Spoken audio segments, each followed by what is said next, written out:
lasing na ata to sila, ma'am. Oo nga, ang dami nating teka. Paano ko na to? Alin ba yung mahirap i-explain? Mahirap i-explain kung bakit mo ako hiniwalayan? Ha? Omar, tama na yun.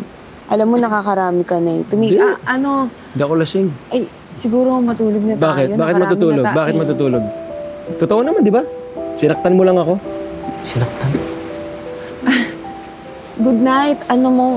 Next time na lang natin to ituloy. Siguro parang nakarami na din si Omar eh. Hindi, huwag mo silang paalisin. Okay, Dito lang kayo. Huwag kayong umalis. Omar, sabi ko, di ba tama na? Bakit nahihiya ka sa kanila? Ayaw mo marinig nila kung bakit mo ako iniwan? Ha? Omar, sabi ko, tumigil ka na! Tama! Rico! Bakit ba, Ellen? Bakit ba ayaw mong pag-usapan kung bakit mo ako sinaktan? Ha? Nagigilty ka ba? Ha? Akala mo ba ikaw lang nasaktan? Hindi porket ako yung nakipag-break sa'yo. Madali lang sa akin yun. Minahal kita. Minahal kita ng sobra-sobra. Pero napagod na ako sa'yo. Napagod ako mag-adjust sa lahat ng mga gusto mo. Nakikilala ka bilang isang basketball player. Pero ako, walang nangyayari sa buhay ko. Sinasamahan lang kita. Chiri-chiri lang kita. Naghahandaan lang kita ng pagkain, pero ako wala akong trabaho. Wala akong sariling desisyon. Maganda lang daw ako. Pero hindi ako matalino. Kaya nga inuna ko yung sarili ko eh. Nag-workout ako. Nagpaganda ako.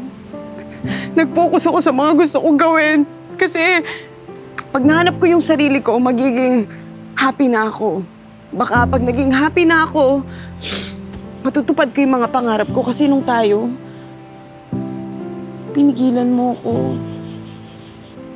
Pinigilan mo ako sa mga gusto kong gawin.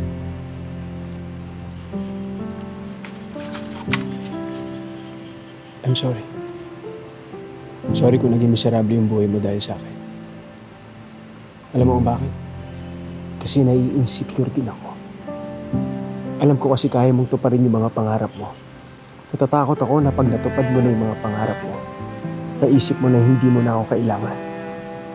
Baka maisip mo na mali pala yung lalaki na pinili mo. Hindi ko na-realize na yung paghihigpit ko pala sa'yo yung maglalayo sa'yo sa akin. Kaya I'm sorry.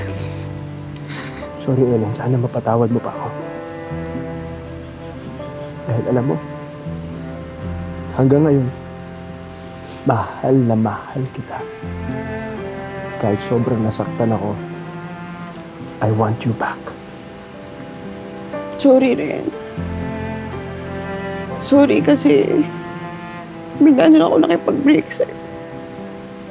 Sorry kasi kinimkim ko lahat ng nararamdaman ko. Sorry na I was a toxic girlfriend. Sorry din. Kasi toxic na boyfriend din ako. Pero kung magkakabalikan man tayo, sisiguraduhin ko sa'yo. Susuportahan na kita sa lahat ng mga pangarap mo.